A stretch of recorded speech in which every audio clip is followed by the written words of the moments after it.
Hello. Welcome to the second part of the Top 100 Best Superhero Comics of All Time countdown. This is from a list that ran in Die With Your Mask on number 3, a zine that I put out with my friend Alex Eklund. There were 11 people who made lists, including myself and Alex, and we put all those lists together and came up with a master list, a list that we think is pretty strong. And if you're interested in this issue, it's available at canonzine.bigcartel.com. I'll put the link down in the show notes, and yeah, check it out if you're interested. There's been a series of videos with interviews of the list makers, really chats more than interviews, where we just kind of talked about it, the process, what we liked, what we didn't like, our quibbles with the list, the things we liked about the list, etc. For those of you that watched the first part to this, I mirrored the image, which I know is annoying. My apologies. Figured out the problem. Basically, I just don't make videos that much anymore, and I made an amateur mistake. So hopefully back on track, right side up, through the looking glass, and we can talk about the top 50 superhero comics of all time. Previous video with 100 through 51 is available on my channel. Sure, easy to find. So we'll start off here with number 50, Prophet by Brandon Graham and various collaborators. This was a relaunch of an old Rob Liefeld property. I believe was drawn by Stephen Platt in the original, which made it kind of a hot thing for 5 seconds. This was relaunched as essentially a science fiction comic. Whether it's a superhero comic or not, I guess that's up to the eye of the beholder. But anyway, some talented people worked on this stuff, and really well regarded. So I was not surprised that it made the list, though. Not everything from this era managed to have the staying power. At number 49, New X-Men by Grant Morrison, Frank Quitely, and a few other collaborators. As with most Marvel books, eventually the art changes. There's a nice run from Marc Silvestri on this stuff. But when people think of it, I think they think of this early Frank Quitely stuff.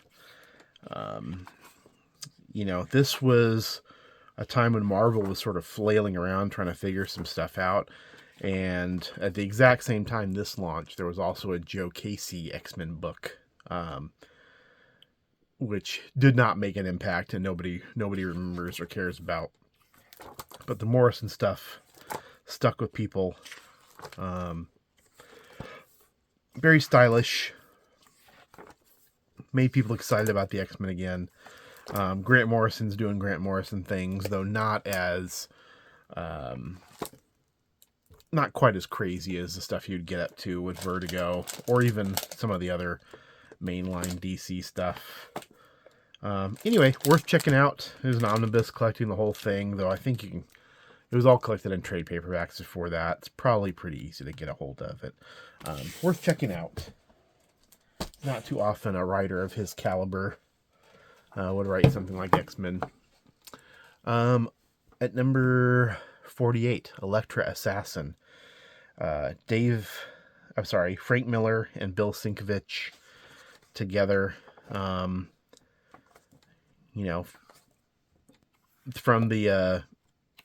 comments that Frank Miller made in interviews, Sienkiewicz was just sort of taking his script or his story. I'm not exactly sure how Miller wrote it, but and just sort of doing whatever he wanted, going crazy.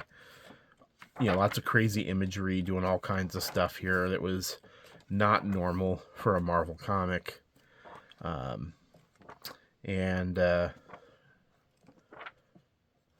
Created a mainstream comic not like anything else, really. This is when Sienkiewicz was kind of at his peak. He was really going for it. Frank Miller was just holding on with both hands. I mean, look at a spread like that. Pretty nuts. But worth checking out. I don't know that it's as well regarded now as it was back then, but certainly it was considered a masterpiece at the time by mainstream comics fans. But still, pretty well on our list, 48. At number 47, God and Science, Return of the Tie Girls by Jaime Hernandez, of Love and Rockets fame. This is one I was very surprised got the votes that it did. A rare black and white on our list, and beautifully drawn by Jaime, as always, as he mixes kind of comedy and science fiction and good girl drawing, and kind of puts them all in a blender. And guarantee there's nothing else like this on the list. I hardly recommend anything from Jaime Hernandez, anything Love and Rockets associated. And I was pleasantly surprised to see this on the list. At number 46, Daredevil by Ann Nocenti, John Romita Jr., and Al Williamson. I chose an issue at random. I think these individual issues are the best presentation of this stuff. Ann Nocenti is a writer who has her supporters for sure. But I think the real draw of these comics is just the gorgeous art from John Romita Jr. and Al Williamson. Peak John Romita Jr. in this run. Earlier on the previous video, I talked about his run, his little tiny run on Armor Wars 2, Iron Man. But he had a very good inker, Bob Wiacek. But this is Al Williamson, who's a great artist on his own. And God, these pages just look great. Let's give a shout out to the colorist while we're here. Max Scheel. And there's a Christy Scheel, and I wonder if Max is a pseudonym for Christy Scheel. But either way, beautiful stuff. Highly recommend these. These are very affordable.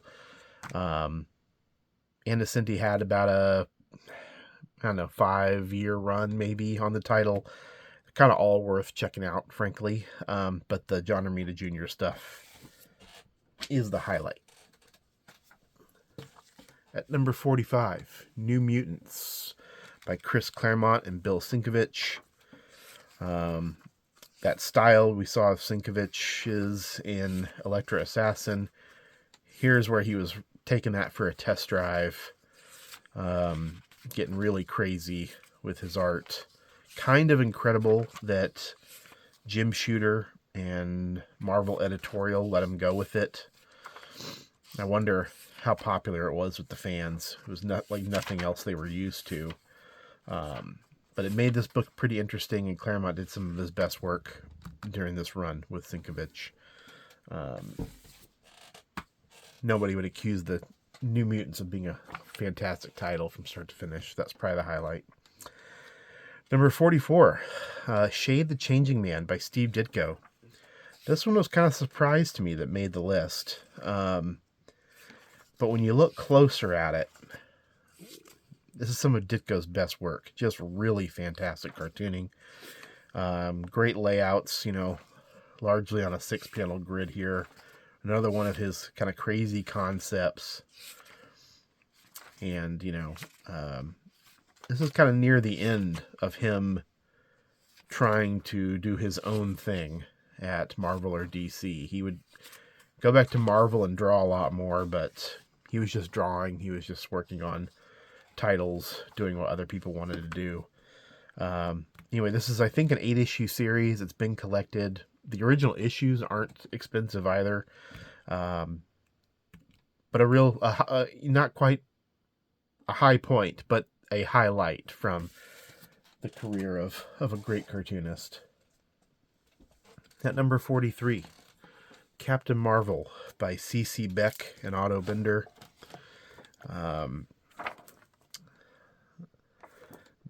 I think people now, there's been a Shazam movie, and DC has relaunched him 100 times trying to make him relevant. But back in the early 40s, he outsold Superman.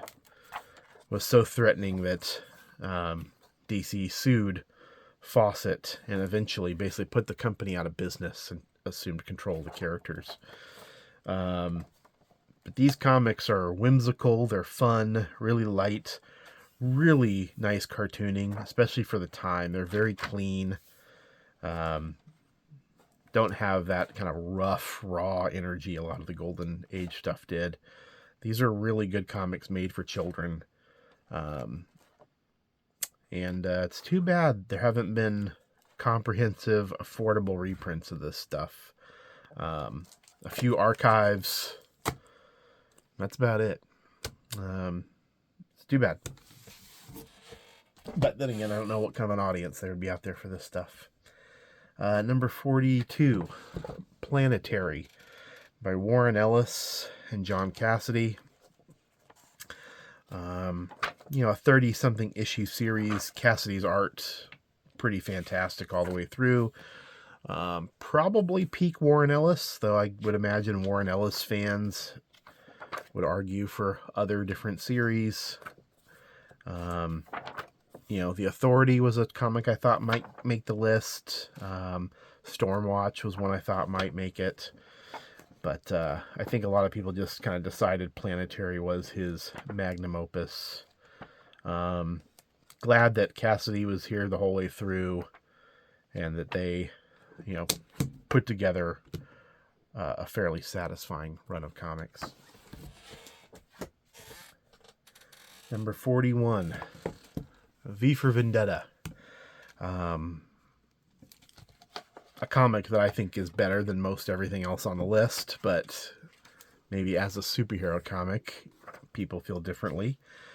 Hard to imagine anyone watching this isn't familiar. But this started in England in Warrior Magazine by Alan Moore and David Lloyd. A few years later, DC picked it up and they finished it. These gorgeous colors. Originally it was in black and white. I'm trying to remember who did the coloring on this. I think it was David Lloyd himself. But anyway, just masterful work by David Lloyd. One of Alan Moore's best scripts. This was turned into a successful movie. I've never seen it, not really interested, but it has endured in the public consciousness. Also, the Guy Fawkes mask that V wears, part of the Occupy Wall Street movement. But great art by Lloyd, the best thing he ever did, one of the best things Alan Moore ever did, and a really solid piece of work. At number 40, Enigma by Peter Milligan and Duncan Fegredo, a Vertigo miniseries, 6 or 8 issues, I can't quite recall. Early artwork by Fegredo. He's really learning on the job. It's a little rough, but you can see him getting better issue by issue, and I like his art in general. I mean, it is raw, but gives this series a really unique look, even though this looks very much like Vertigo branded comics of this time. Peter Milligan's script is great. He really pushes a superhero comic in directions it had never been pushed before. This comic got a number 1 vote by one of our voters. I know he was disappointed it ended up at number 40, but I think that's a pretty good placement for a 30-year-old semi-obscure superhero comic. Published by Vertigo, which wasn't really known for publishing superheroes, straight up superheroes at least. 39, Batman the Killing Joke. Another very famous comic. One that has kind of taken a reputational hit in recent years. Alan Moore all but disowned it, even before he disowned all his other comics. He always defended Brian Boland's stellar art, but just basically said his script wasn't good enough. And I think he's mistaken, frankly. I think it's a really well-written comic, really affecting, has some shocking moments, but unlike a lot of shocking moments in superhero comics where they just do horrible things to women, in this comic it feels a little more earned. But your mileage may vary. That's a pretty iconic image. Anyway, it's a short piece of work, but I think it's pretty great. And the fact that it got as high as it did at 39 surprises me a little bit. But I think it's a damn good piece of work. Number 38, League of Extraordinary Gentlemen by Alan Moore and Kevin O'Neill. I believe there's 4 volumes. This is randomly volume 2 that I pulled out. My personal favorite, so not too random. This is taking kind of older literary heroes and putting them through kind of superhero paces. Pretty fun work. I think later on it gets a little tiresome, but also adapted into a film that nobody liked. But that probably keeps this in the public consciousness a little more. Anyway, Kevin O'Neill does some great work, some of the best work of his career. And Alan Moore is having a lot of fun doing a pastiche of old characters, something that he would kind of become obsessed with, unfortunately. At number 37, Nexus by Mike Baron and Steve Rude. Nexus is still going, I believe in separate editions, one written by Mike Baron, the other one written and drawn by Steve Rude, but the real stuff to read is the stuff they did together back in the 80s. Stuff's really, really charming. Steve Rude's art, to me, is the real reason to be here, but Mike Baron has his fans.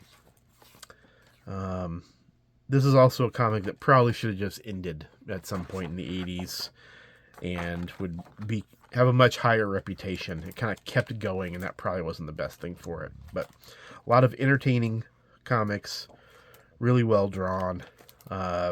Nexus is a guy who gets these visions, these dreams, and he goes and he kills killers.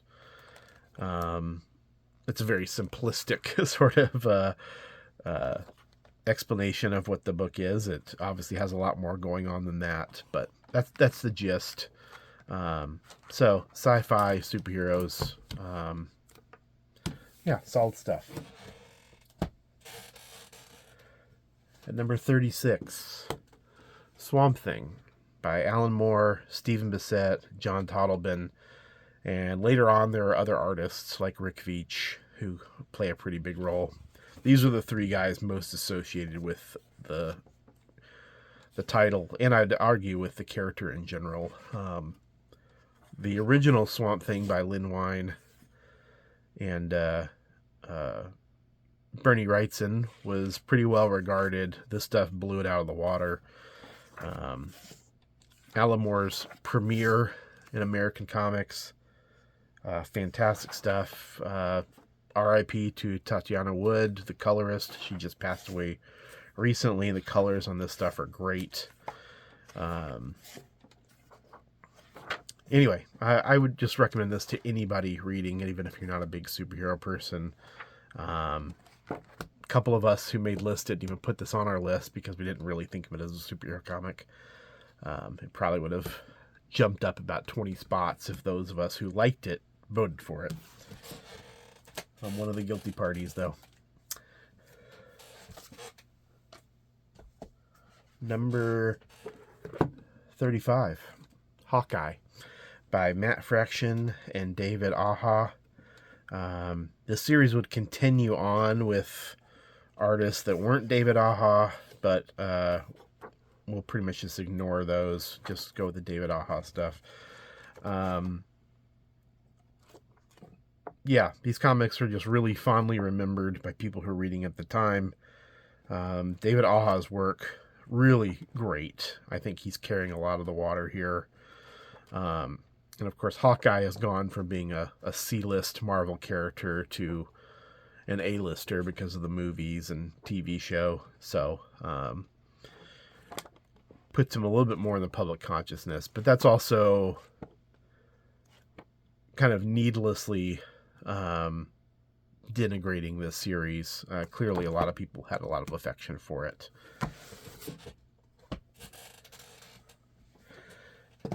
Number 34, The Death Ray by Dan Clowes.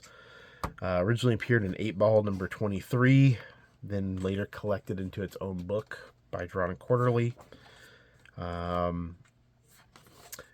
Much like the Jaime Hernandez book I mentioned earlier, there's nothing else on the list like this. This concerns a kid who gets to a certain age. He finds out that when he smokes, he is super strong. He also inherits a ray gun from his dad that can just make things disappear. And this is basically the idea of what if a regular person got superpowers. Kind of filtering superheroes through an alternative comics lens. And I don't think it's hyperbole to say that at about this point of 8-Ball, Dan Clowes was probably the best working cartoonist in the English language. Yeah, it's a great piece of work. I highly recommend it to anybody out there. At number 33, New Frontier by Darwyn Cooke. This was Darwyn Cooke's attempt to kind of retell DC's Silver Age. Darwyn Cooke is obviously a much beloved cartoonist by a lot of people, and has a very pleasing art style. I think he bit off a little more than he could chew with this one, tried to pack in too many Easter eggs, too many hidden, I won't say jokes, but just sort of visual cues. Tried to work in too many characters. But that said, there's a lot to like here, a lot of appealing stuff. And it was really kind of a revelation at the time. Really, he burst onto the scene with this. He had already been doing work and was already a seasoned illustrator, but I think this is the book that really made him a big deal amongst superhero fans. Number 32, Marvels by Kurt Busiek and Alex Ross. This, when it was released, was a big, big deal. There had been painted comics before, but never applied really towards just straightforward superhero comics. And it really did land like a thunderbolt. It was a massive, massive hit. Made stars out of both Busiek and Alex Ross. I think Alex Ross is the name people think of first when they think of this comic. But I think that's a disservice to Kurt Busiek, who manages to turn what is essentially nostalgia porn into a coherent comic that has some actually affecting moments in it. And, comic snobs kind of shit on Alex Ross a little bit. I don't really think that's fair. I think he does a pretty good job of this stuff not being as stiff as it could be accused of being. He was obviously using models and posing people, and I think it's a little more organic than people think it is, and I think this is a good comic. I'm glad it's on the list. I'm glad it did well. Number 31, Copra. God, each one of these titles is just completely different from the one after it. That's what I love about lists. Copra is by Michel Fiffe, recently completed. So the whole thing is out there and available. This was his sort of affectionate homage to Suicide Squad and Shade the Changing Man and superhero comics in general. But that makes it sound just much more limited than it actually is. You can see some Doctor Strange homages in here too. He's putting all this stuff in a blender and putting it out with his own sensibilities. Really attractive work. Love the coloring. Love the printing. Everything about it. Very appealing. And a really entertaining comic. At number 30. Uh-oh. We got mixed up over here.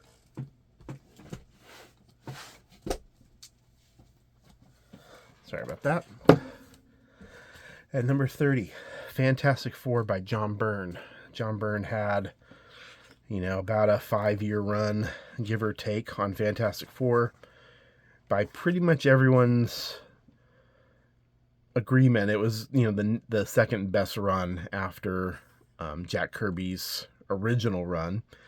And he brought the Fantastic Four back to prominence, made it a bestseller throughout the 80s.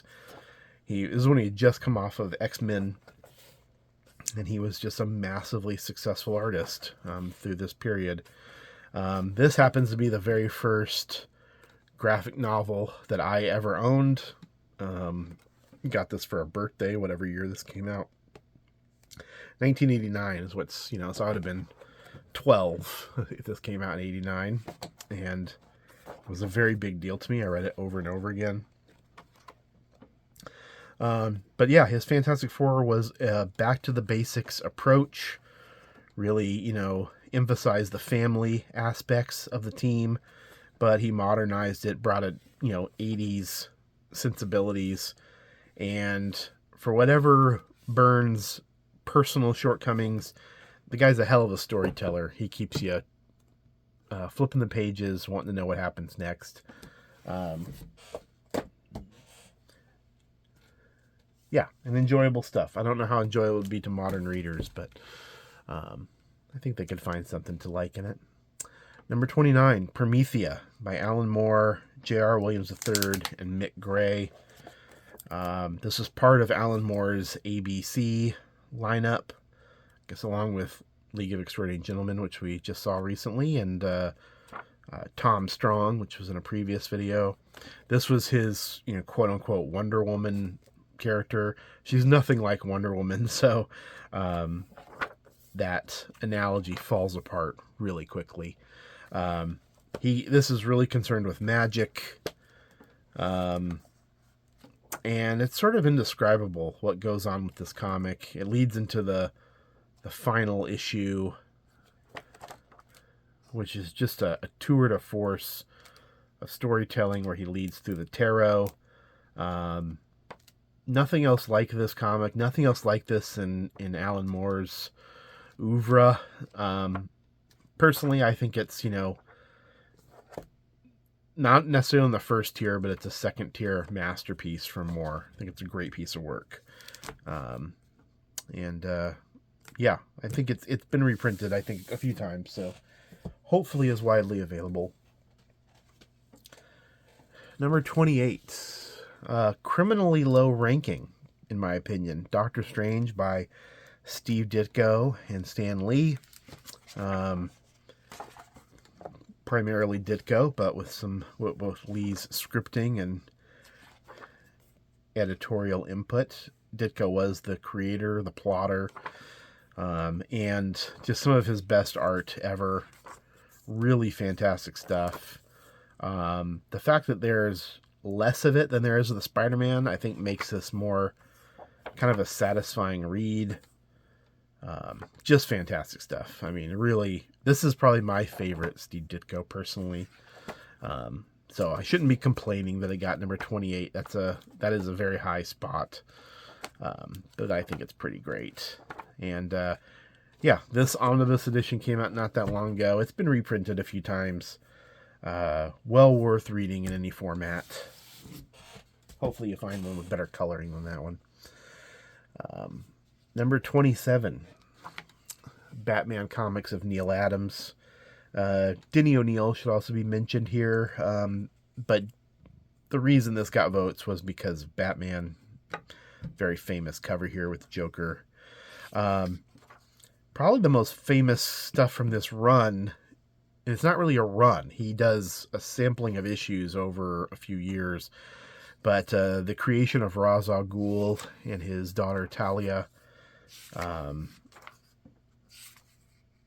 just really great stuff, that sequence. That's collected in a paperback called Tales of the Demon. I think they've released that a few times over the years.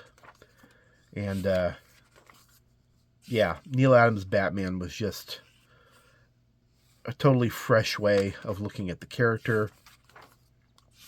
Clearly made an impression on a lot of people to be ranked as high as 27, considering there's no sort of coherent theme to the run. But really beautiful work. Coming out of the age where the TV show had been the dominant version of Batman. You know, they sold millions of comics doing that version of the Batman, but this was the kind of version the fans ate up. Kind of the return of the, you know, sort of Dark Knight detective, the urban vigilante. Really nice stuff, though. Number 26, New Teen Titans by Marv Wolfman and George Perez. Marv Wolfman wrote the title for more than 100 issues, and there were other artists. Notably, Tom Grummett later had a nice run. But the Wolfman Perez team is what people think of when they think of this title. They had a nice long run. Perez, just beautiful artwork during this period. He goes all out.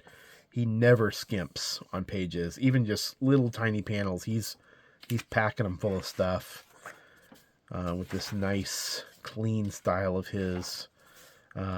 These comics are so much more dense than the superhero comics of today. But they're a lot of fun, and they're heavy on the soap opera and heavy on the superheroics. This is the most famous story, the Judas Contract. First thing I ever read from this title. And I think it holds up. It's a lot of fun. And yeah, nice, straight ahead, straight faced superhero comics. I mean, look at that. That looks great. You know, you kind of know what you're getting when you see panels like that. These have been, they're collecting them in omnibuses now. A bunch of them have been collected in paperbacks. And most of the issues aren't very expensive either. Number 25. This one shocked me how high it got. Thor by Jack Kirby and Stan Lee. You know, one of the foundational characters of the Marvel Universe. And, you know, this series ran on how much Kirby packed in these years. It ran for years until, I mean, it wasn't until Simonson in the 80s where they had another run that people were excited about. But such was the power of Kirby's imagination. These are a lot of great comics. Even with Vinnie Coletta's inking, which wasn't ideal. These are pretty handsome looking comics. A lot of fun. And yeah, great Marvel Age stuff. A bunch of these I've looked at have been inked by Chick Stone. Great covers. Just really good Kirby stuff. Really fun. Really approachable. Really readable. Nice Kirby collage in the background. Doesn't have as many of the giant concepts that he would employ in other comics, but I think this is actually better for that. At number 24, Doom Patrol by Grant Morrison and Richard Case. Case was the illustrator of most of it, if not all of it. Doom Patrol had been a regular DC comic, their version of the X-Men, basically. And they had a relaunch series that was going to be canceled, and they basically said, let's completely change it. And they handed it over to Grant Morrison, and he really made an American superhero comic like nothing else. I imagine for those of you out there who might have been reading it at the time, it was just blowing people's minds. This would go on to be one of the foundational Vertigo titles. When Vertigo launched, it was one of the original 6. But yeah, just a comic unlike any other. Early Grant Morrison, which I think is the best Grant Morrison. Has been collected into trades, collected into omnibuses, I believe, and I think fairly available. At number 23, Weapon X by Barry Windsor Smith. This ran in the pages of Marvel Comics Presents, serialized, and then was collected almost immediately. He writes, he draws, he inks, he colors. I think he does everything but the letters. Do we have a credits page anywhere? Yeah, Jim Novak is the letterer. Otherwise, Barry Windsor Smith is doing everything. And this is, in effect, a Wolverine origin story. Though starting at a certain point. Later on they would do an origin, of him as a boy, but this shows how he gets the adamantium skeleton. And yeah, it's a nice, tight, taut graphic novel. One of the few Marvel comics I think actually qualifies as a graphic novel. And Barry Windsor Smith art is fantastic on this. His coloring spectacular. Just great stuff. And he really goes for it. I mean, look at these colors here. Fantastic. Still reads very well all these years later. At number 22, a personal favorite of mine, Legion of Superheroes by Paul Levitz, Keith Giffen, and various artists. This is the most famous Legion of Superheroes story, Great Darkness Saga, but for our list, we basically included Paul Levitz's entire 10-year run. Giffen comes and goes throughout that. At some points, he's a co-plotter. Some points, he's just an artist. But they took over the Legion of Superheroes, which was a cult favorite. It had a diehard fandom, much like Star Trek fandom. But they made it into a bestseller. This was DC's second best-selling title throughout the 80s, after New Teen Titans.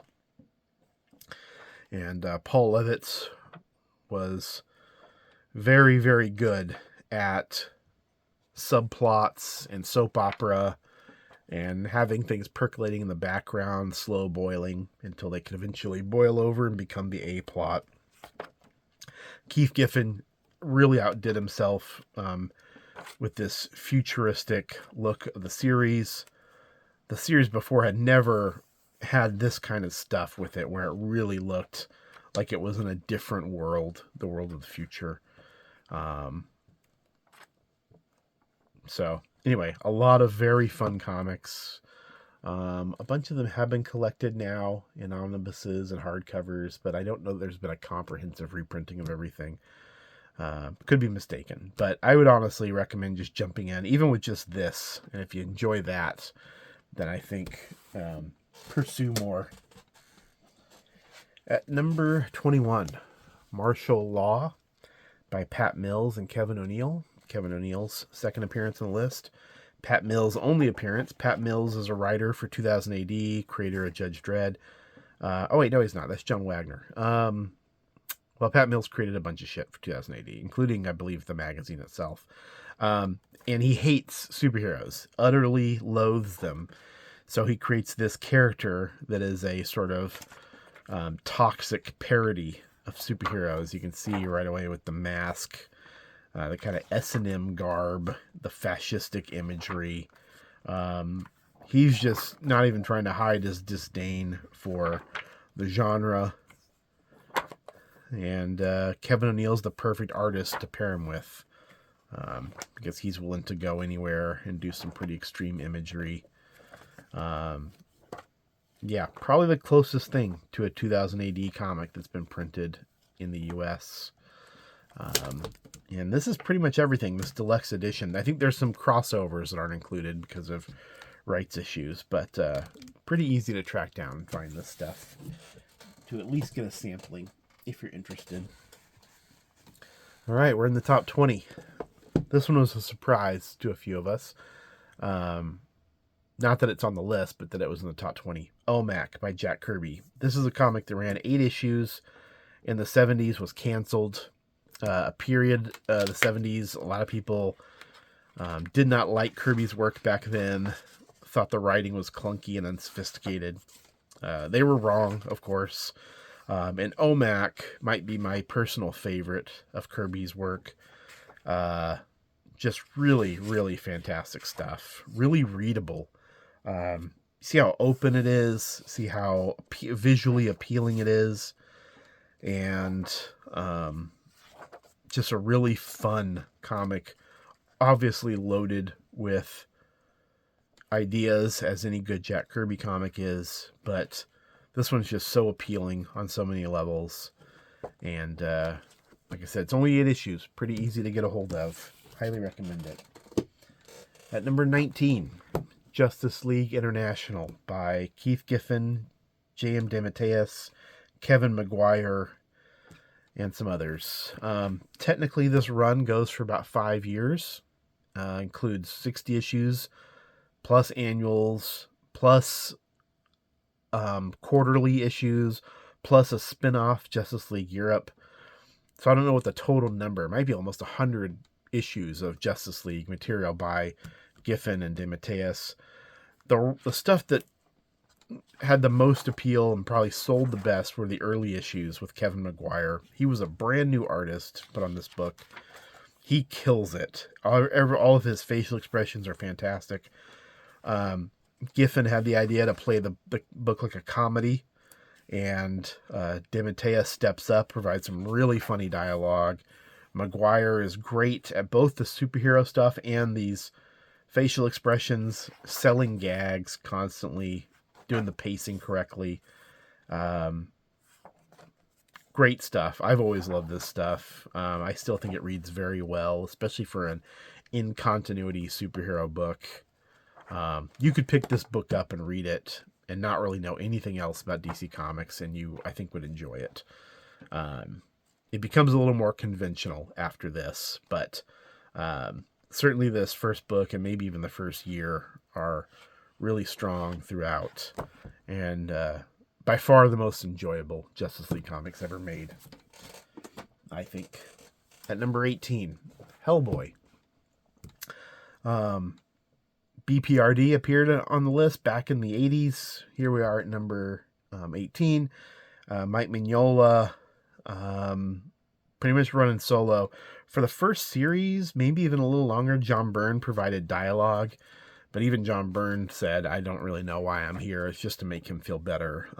Mignola was perfectly capable of doing it himself. And this was his auteur work that he put out after a few years of doing Marvel and DC stuff. He had a big hit with Batman Gotham by Gaslight. And maybe that's what he was able to parlay that into doing his own book at Dark Horse. And, you know, at some point they ended the series, but they're still making Hellboy stuff, of course. And this stuff is beloved by a lot of people. Mignola became a creator that engendered a lot of obsessive fans. And so, yeah, very well regarded piece of work. Number 17, King Hell Heroica. Technically, King Hell Heroica consists of 5 books. I believe 4 are completed or very close to completed. Brat Pack was the first. In my opinion, it's the weakest, but it is the first, and it was the most successful. It's still the most, you know, popular and most well-known. So, you know, this started right after he left DC, controversially, and it is filled with bile towards superheroes. And this is sort of a naughty version of superheroes and their sidekicks. I guess here's another black and white comic. I can't remember which the one I mentioned earlier being black and white, but the Jaime Hernandez. So here's another black and white, though lots of gray tones. Anyway, Brat Pack's a lot of fun, not for everybody. The sequel, Max Immortal, is even better. And now, 30 years later, he's doing more stuff.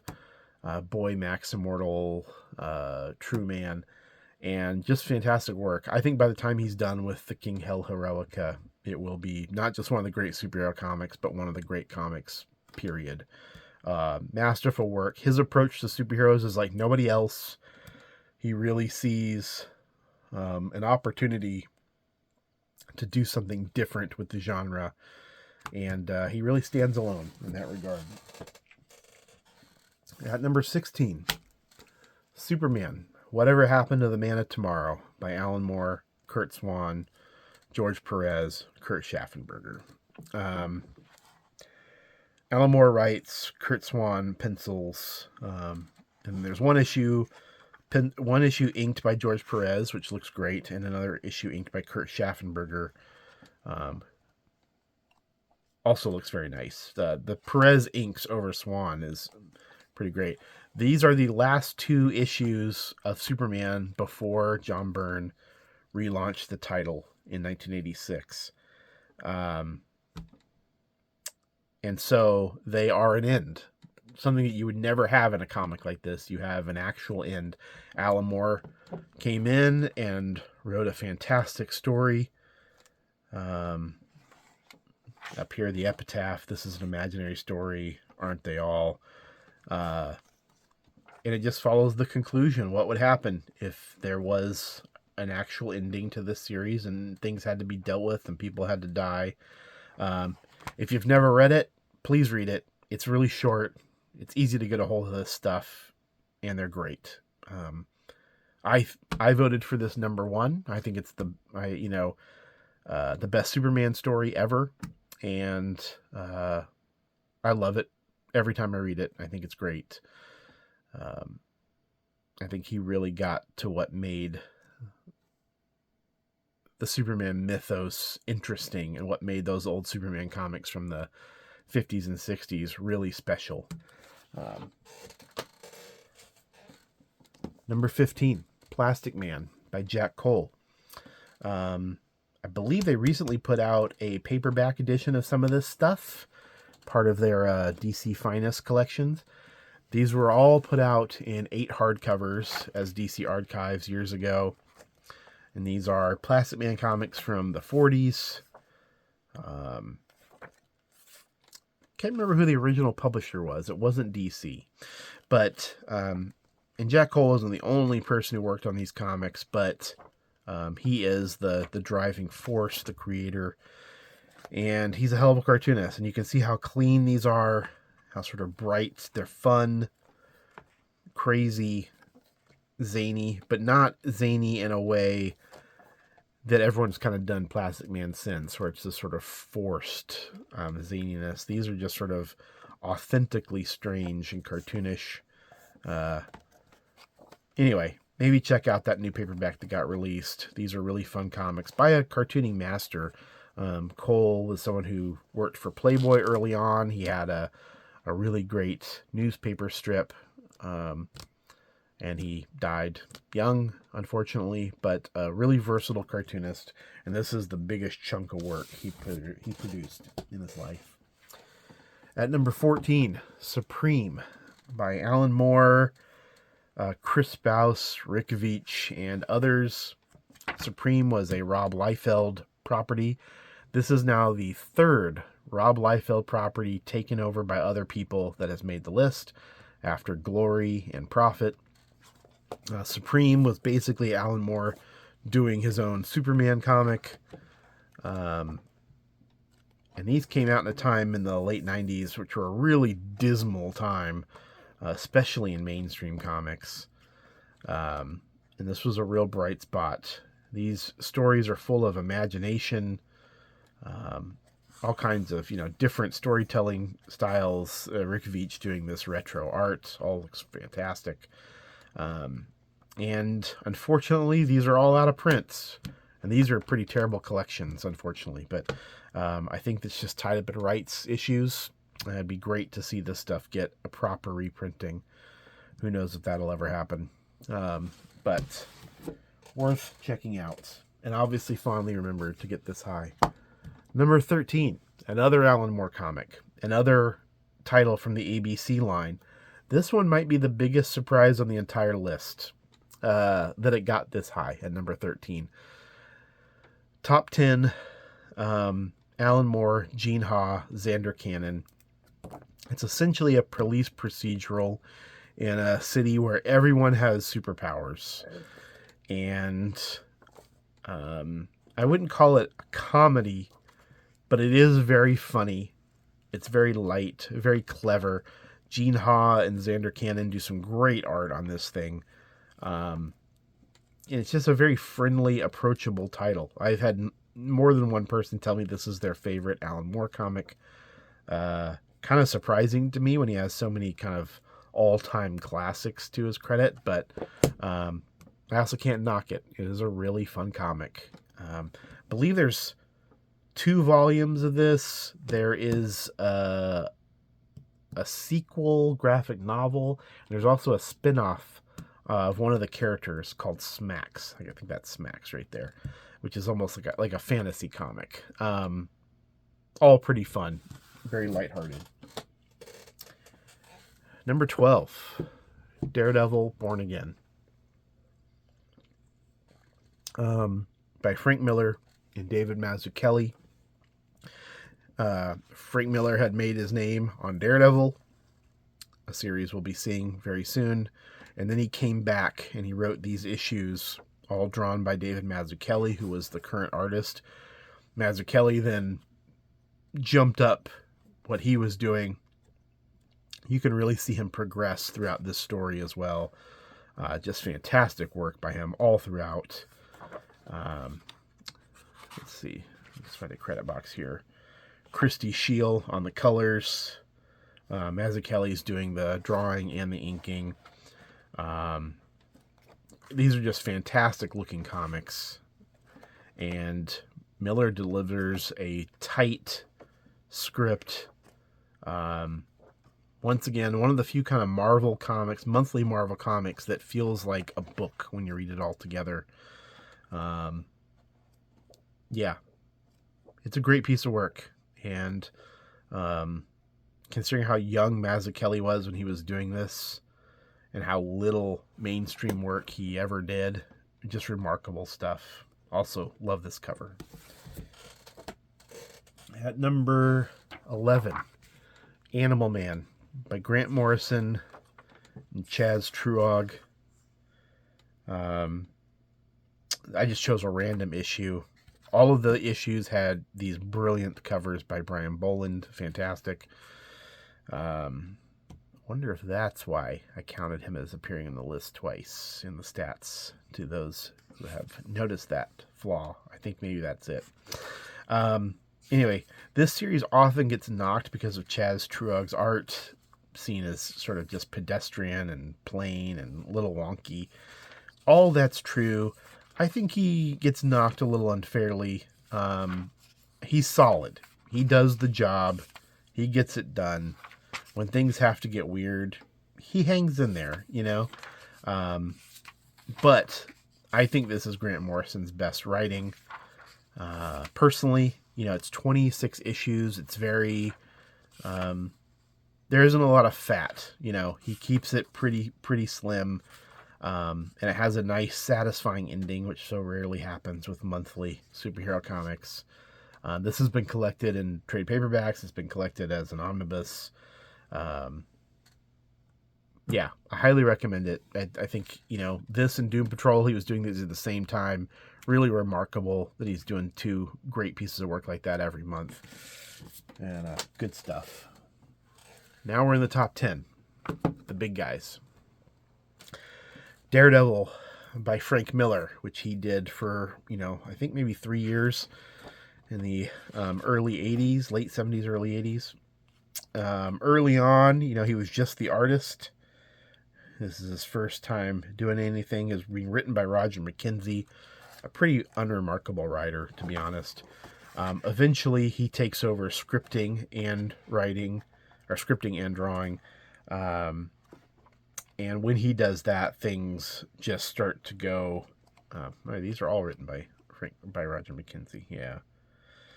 But now Miller's a co-plotter. Yeah. Anyway, should have grabbed a later one. Anyway, you can still see Miller's art. He was really kind of pushing it. Great action sequences. Of course, he would bring in ninjas, and I'll leave this atmospheric stuff here. Anyway, he took Daredevil from an also ran title that was a bottom seller at Marvel to its, I would imagine its second best selling comic after X-Men. And probably Spider-Man, so maybe third. But either way, it was a huge hit, made him into a huge star. He went off later to do Ronin at DC, and then would come back to superheroes with a vengeance in the mid-'80s. But it all started here, where he sort of just went issue by issue, building up a fandom, making the book a must-read by everyone. Yeah, they're still really entertaining comics all these years later. Number 9, Miracle Man. Alan Moore, Gary Leach, and Alan Davis in this book, and various artists. One of the problems with Miracle Man is the art. The art team changes throughout the 16-issue run. The last few issues are all done by John Totleben. They're beautiful. I really like this early work by Gary Leach in the beginning. I really wish he had stayed with it, at least until Totleben arrives. But this stuff is just beautiful. This originally appeared in Warrior magazine in England, and then came to America, and it was published by Eclipse, and they continued to do it after Warrior went away. Obviously, it was done in color for the States. In England, it was known as Marvel Man, based on a character that was published in England in the 50s and 60s. Marvel Man is just Captain Marvel. They had lost Captain Marvel because of the lawsuit here, and so they just changed him to Marvel Man and kept making comics. And the guy who published this stuff, this version, in the 80s, Des Skin, told Alan Moore that he had the rights to do so. That turned out not to be true, which would later put this comic into legal rights hell. And through all of those, the labyrinth of legal battles and all the machinations, it eventually ended up at Marvel. And I believe is a Marvel property at this point. But the 16-issue run by Alan Moore and various artists made it to number 9 on our list. I was a little surprised it got that high. It's not a perfect work. It has some flaws. The ending is pretty unimpeachable. It ends with a gigantic battle in London where just people are dying left and right. The most destructive superhero battle up until that time. And Alan Moore really does get to the heart of some superheroic concepts in this comic. For years, nobody could read this thing because of the legal rights. It had been collected in trade paperbacks, but they were all severely out of print. Here's an old hardback I have from Eclipse with the first, 6 issues or so. I like this sticker they have as the cover, kind of fun. Eclipse did this with a few other things as well. But now you can pick it up in an omnibus from Marvel. It's pretty easy to get, and you can read some of the sequel, written by Neil Gaiman. That'll probably never be concluded because of Neil Gaiman problems. Anyway, any way you look at it, it's an interesting piece of work. There's a lot going on here.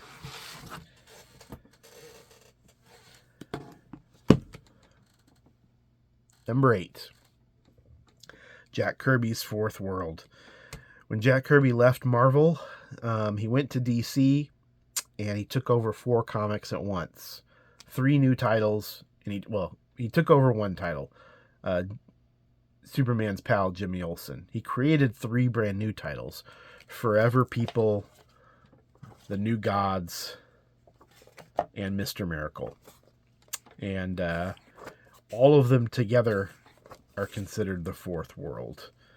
The story of 2 planets, Apocalypse and... God, what's the other one? I forget. Either way, Apocalypse has Darkseid on it. He's a big bad guy. And everything is about the machinations between those 2 planets and or 2 worlds, I guess. And what's going to happen with them. New Genesis. I knew it was started with a new. I forgot. Anyway, these are all fantastic.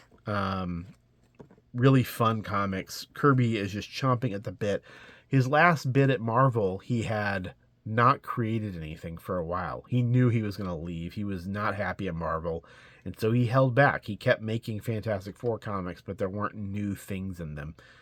When he came to DC, it just all came out on the page.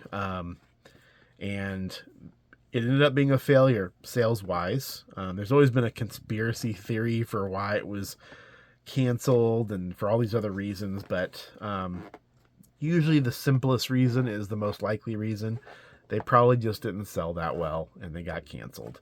And he would go on to create even more concepts for DC. Look at all these great photo collages. Great stuff. All this stuff has been collected into an omnibus. There's these books. There were paperback books that were put out, even earlier. Anyway, worth reading any of these in any format. They're all great. And I don't know if there's a pure distillation of Kirby's vision ever in his career, unfortunately, but I'd say the closest is probably this. The most ambitious and the most unfettered until editorial intervened. At number 7, Uncanny X-Men by Chris Claremont and John Byrne and Terry Austin. Chris Claremont wrote X-Men for 17 years. He worked with a ton of artists, including Dave Cockrum, another wonderful superhero artist. But it was really with John Byrne where the book became a huge bestseller. There used to be lines around the block waiting to get into comic shops to get the new issue of X-Men. Came in and it was the first Marvel comic to surpass Spider-Man, which Amazing Spider-Man had been the best-selling Marvel comic for many years. And it just never let up until they finally ran the franchise into the ground at some point. But even that was years after Claremont left. But these Byrne issues are a lot of fun. Here's Dave Cockrum. So these aren't all... I guess I chose kind of a bad one for Byrne. Byrne's only on here a few issues, so let me come back here. Really great artwork by Byrne. These stories are really fun. As Claremont became more indulgent over the years, they became a little harder to understand, frankly, but these are all well edited, well plotted, really nice stuff. Byrne is on all cylinders. He's a young, feisty artist at this time. And these are really good superhero comics. A little surprised they were as high as they were on the list, to be perfectly honest, but that just shows how much, how loved these were for many, many years, and that love is carried forward into 2026. 45 years later. Pretty crazy, actually. At number 6, All-Star Superman.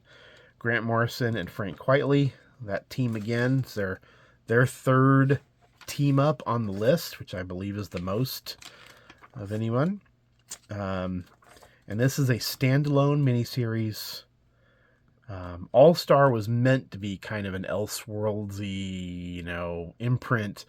All they ever did, though, was All-Star Superman and a few issues of All-Star Batman, and that's it. all of which I bet you sold a ton. And this one has remained in print and remained a beloved classic. It's been reprinted over and over again. Grant Morrison really goes all out to try to tell the best Superman story of all time. I personally don't think he quite got there. As I mentioned earlier, I prefer Alan Moore's version, but there's a lot to like in this book. It's very entertaining, and Morrison refrains from some of his usual tricks that he would use in other comics. He clearly has enough respect for Superman that he isn't going to try to get too clever. Quitely does a great job, as usual, with his sort of clear line style. And it's a satisfying read. You know, all in 12 issues, stands alone as a book, all on its own. And definitely worth checking out. Number 5, The Amazing Spider-Man by Steve Ditko and Stan Lee. I don't know what else to say. It's, you know, there's, if you were to ask me kind of who the best superhero is, I would probably say Spider-Man. The origin is impeccable. The costume, unbeatable. He has a great rogues gallery. I'd say easily the best in superhero comics. And a lot of those come from these first 30, I think it's 38 issues that Ditko does, plus a couple of annuals. He's just creating characters and concepts left and right. The Great Mysterio. Really well told stuff here. And Ditko just gets better and better as the run goes on. Yeah, here's the Chameleon, Kraven the Hunter. I mean, he's creating so many villains that will get used over and over again over the next 60 years. Here's Daredevil making an appearance. Anyway, these are just great comics. They're really fun. You know, these say written by Stan Lee, illustrated by Ditko. At a minimum, Ditko was doing the plotting on this stuff. He would eventually get credit for it. And the way this comic reads compared to how it reads right after Ditko leaves is night and day, which really shows you how much of an imprint he was making on this comic. Just look at this fun artwork. You know, you think of Ditko as being so stiff, but then just look at a panel like that. He was really having fun with this character, really doing great stuff. And I think these are very modern. I love this cover. These are very modern comics for the time. You know, they have Stan Lee's dialogue. It's maybe a little wordy for what people are used to nowadays. This is back when they wanted to give you, you know, your money's worth in an issue. Yeah, these covers are just great. But they breathe very nicely, and it's a real showcase for Ditko. I said earlier that Doctor Strange was my favorite, probably, of his work, and I stand by that, but these are just eminently readable. Here's one of the most famous sequences in comics. He's trapped under some metal here. He's thinking about Aunt May and Uncle Ben, and he's determined, and eventually manages to push it up. I think this might be like my single favorite illustration that Steve Ditko ever did. I just think it's fantastic. Yeah, these are great comics. I can't recommend them enough. They've been printed a ton of times, but these two omnibuses are great. I mean, it's not the best presentation. I hate the omnibus format, but to have them all together under covers is really good. And I think these are comics you can read over and over again. Number 4, something completely different. Batman Year One by Frank Miller and David Mazzucchelli. Colors by Richmond Lewis, who was David Mazzucchelli's partner. I'm not sure, wife, girlfriend. Great colors, worth mentioning for sure. And this was a 4-parter that was serialized in the monthly Batman comic. I believe right on the heels of Born Again, they did this. And this would be the last superhero work, really, that Mazzucchelli would do.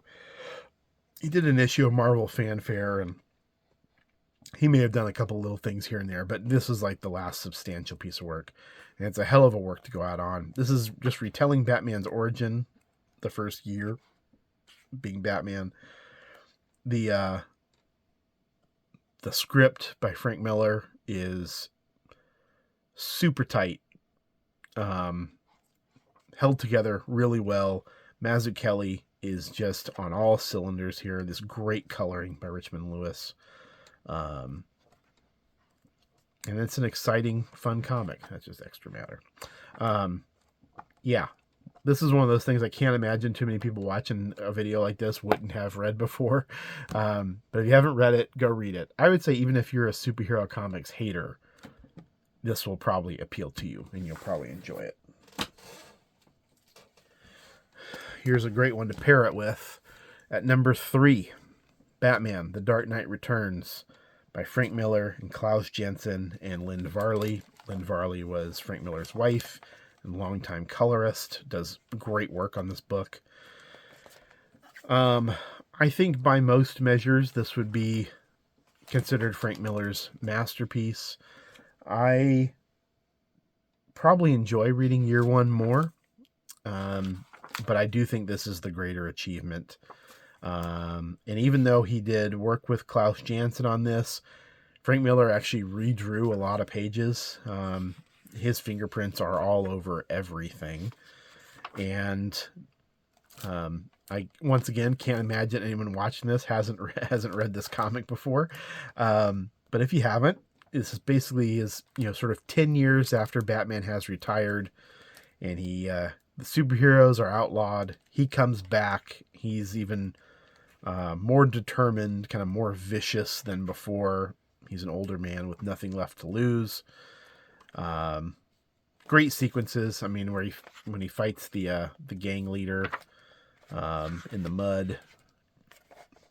Great stuff. He encounters Two-Face and Joker and Catwoman, and eventually will encounter Superman, who is still operating in the shadows.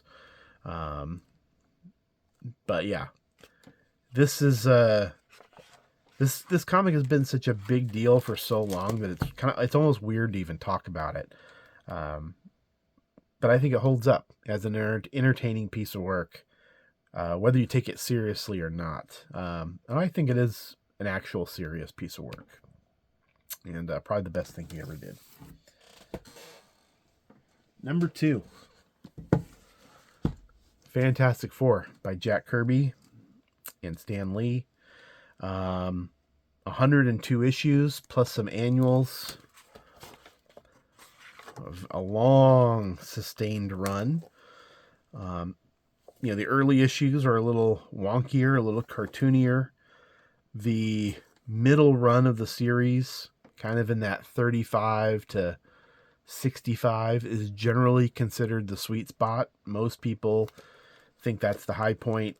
Kirby was on fire by then. New concepts, new characters, Black Panther, the Inhumans, Silver Surfer. He's just creating one thing after another.